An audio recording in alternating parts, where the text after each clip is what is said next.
only thinking about winning is something that is very short-term thinking, and it's probably one of the biggest sins that an org can commit. And also, along with just sticking with familiar faces when it comes to your team roster. Now, the winning aspect is probably the biggest and most egregious thing to focus on, primarily because winning is so rare and it's was largely gated by money and prestige back in the day.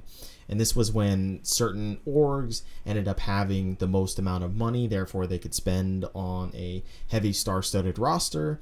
And then, of course, once you win a couple of splits, then you have this prestige factor that's even going into that.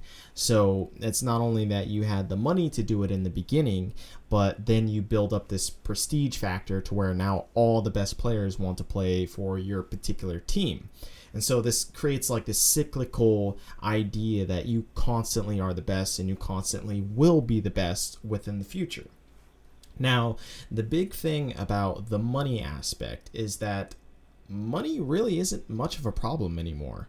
When you think about our current franchise era and what will be the franchise expectancy for the LEC, at least when it comes to money coming in and sponsors coming in, is the fact that all these teams are now bolstered up amongst each other, because first you're getting these heavy investment dollars from VCs that are coming in and saying, oh, you're going to be within this league for presumably forever. Well then, yes, I can invest in your brand, we can build a relationship, and then we can go from there. So this creates more long-term money if I am an investor trying to invest in your team. So I'll probably give you a lot of money. Secondly, is the whole idea that, well, if this money isn't a problem for anyone anymore, everyone gets elevated up because the franchise deals, as we know, the teams specifically are putting pressure on Riot and saying, okay, we want all these incentives, we want broadcast rights, we want these team bundle packages, we want all these things, and all of the teams will rise together because it goes in a very large pot. And then you get your small little slice if you are a team that maybe performs better, or you're a team that sells more individual icons of your own thing better.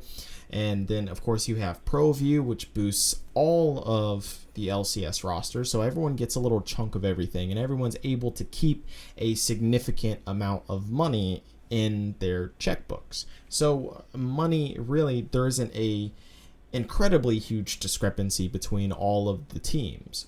So this factor is out, and that was a big limiting factor back in the day as to why someone could get an insane roster and then therefore have this winning mentality of to where they need to get the best players to therefore win. Then you come into the factor of prestige. Now, prestige, it's strange because it carries this archaic weight that isn't necessarily accurate to today's landscape within, especially the North American LCS. I mean, you think of the team, TSM obviously comes to mind, but they just went through one of their worst years last year when they imported Sven and Mithy into the lineup, and then they didn't even make playoffs. Like that's insane, right? So you have this weird idea to where, yes, these teams were previously very prestigious, but now it's not so much the case. So this prestige carries this weight along with it that these teams were once really good, so you expect them to be good throughout history, but it's not the case during franchise era. It changed completely everything. You look at CLG, it's the same thing. They were a very prestigious brand way back in the day, and then a little bit, of course, before franchising era, they kind of dipped a little bit. But of course, with the Afromoon Stixay move, they were able to win their first NA LCS championship in quite a long time. I think that was actually might have been their first one, if I have my history correct. Anyways, fact of the matter is that they ended up dipping after the franchise era came in, but they still had like this prestige still, and then it just suddenly plummeted. And this is in part due to the familiar faces, which I'll be touching on later. But Let's go to Team Liquid, because they didn't have a very prestigious brand in the very beginning, right? And then now suddenly they are incredibly prestigious, but this comes to the point of to where money is really not a struggle for them anymore. They're considered one of the rich teams, right? So they can now challenge the TSMs of the league or the Cloud9s of the league. So we've come to this point to where prestige doesn't necessarily mean the same thing anymore, and everything that is pre-era of franchise really doesn't hold as much weight as one would first believe, right? So unfortunately, considering that if these teams lose as well too, it also feels even worse, and expectations are still high for these teams, because even the fans have this idea that these are very prestigious orgs and they've suddenly fallen from grace so far down, and you're expecting these organizations to win a whole lot.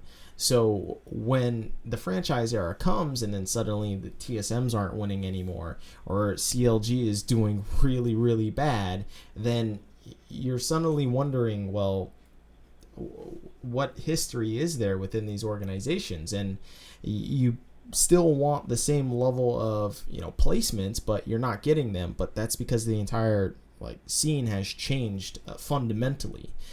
So going on to the idea of building a brand or a team around a familiar face or like a star player, I think it's fine, but temporarily, because you should be able, or you must convert them quickly from those fans into the actual team, right? Because generally a fan is going to follow a particular player, or maybe two players on the team or whatnot, but they aren't necessarily going to have brand loyalty to that. So you have to figure out some way to transfer that whole fan base into the team fan base, right? And have them come to be inclusive into the team and part of the team culture and liking the entire team rather than just one specific player.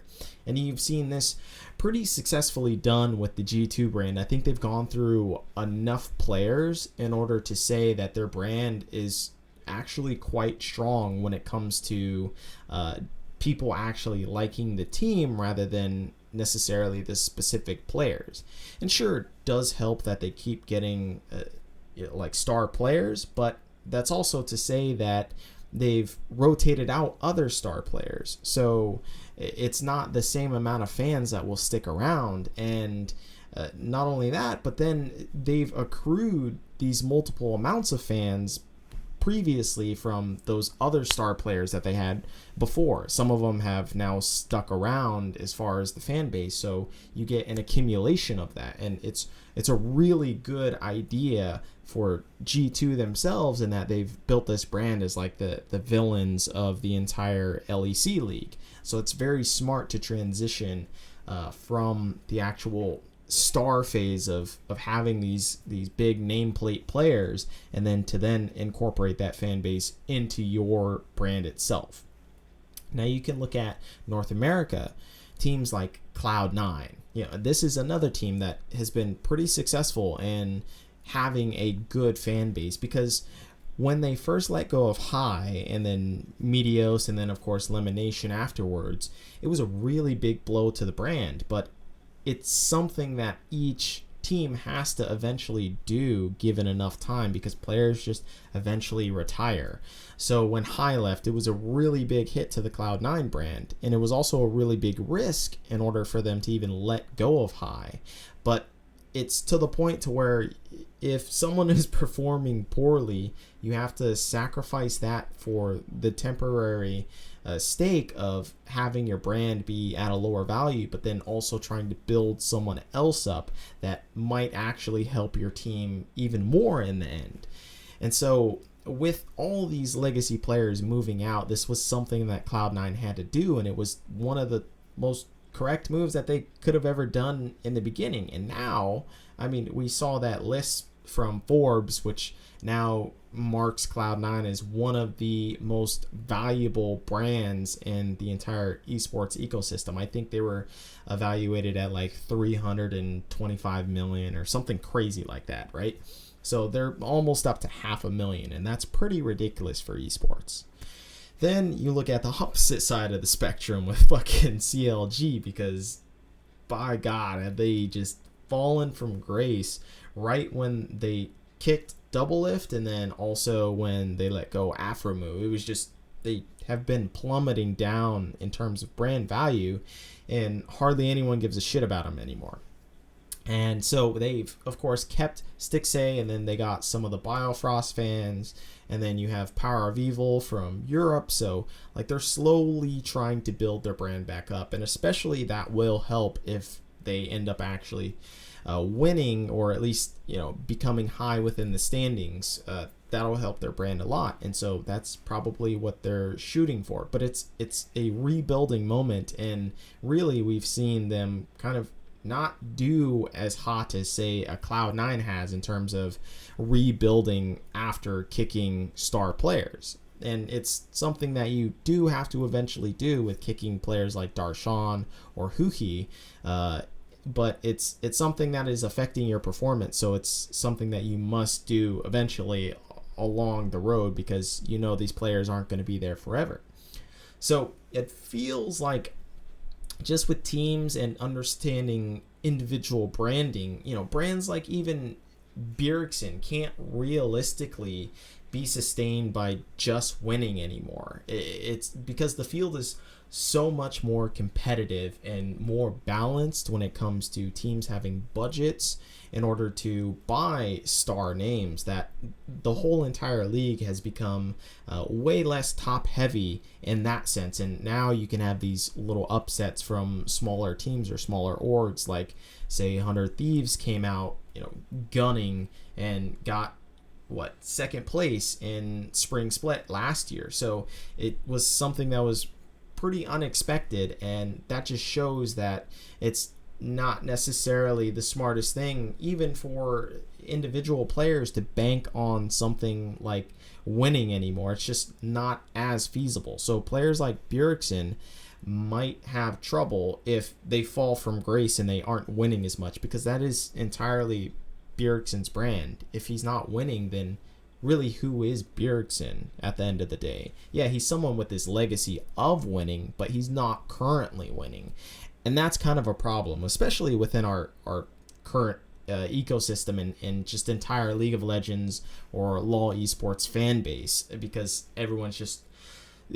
I've also, you know, just never seen a scene that is so flippant and based only on thinking that the top teams are considered to be good, right? I guess that's also reflective of players thinking, you know, that only anything above D2 would be considered a good player, even though that's such a small fraction of the entire player base, and they just seem to parrot anything, you know, from the top players that are higher elo than that. So I guess you can't blame, you know, the fans entirely, though, considering the majority of them are fucking like Silver 3 or some shit. I think that's like the average elo amongst player base. So they clearly can't analyze the fucking game at all. So I think this is the biggest reason why brands have been built around winning, essentially, is that fans expect this winning aspect, and they can only decipher the game based on who's currently winning, and that's it. And who wins at the end of the day means that you are a very superior team and you're way better than everyone else. Number one is clearly way better than number two, and clearly way better than number three, right? It's just very easy and digestible to take in that narrative and not have to do any thinking or analysis about the actual game. So yes, building a brand around winning in some sense is pretty successful when it comes to just an easily digestible narrative. And if you're on the top, well, then all the fans might bandwagon and flock to you. But also, I think relegations are, you know, they're thing of the past. It was a big fear before, so it was a necessity to win. But then brands and fans got used to this, and so they started just riding on this of, well, yes, I need to constantly win or else I may be knocked out. Or also the fact that I could lose my entire investment. But not only that, but since all those teams at the very bottom lose their investment, all the teams at the top are now that much more heralded as a great team.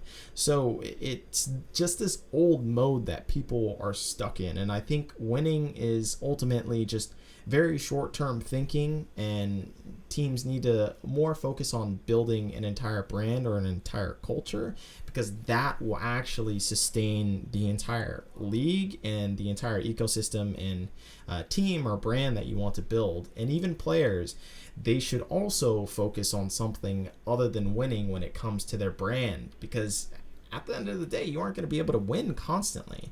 And so smart players, like, say, for instance, Sneaky is one of those great players that has invested in his stream and then also invested in, like something way offshoot, such as cosplay. Like, now he's this branded player that does these cross plays. So it's a very, very smart idea.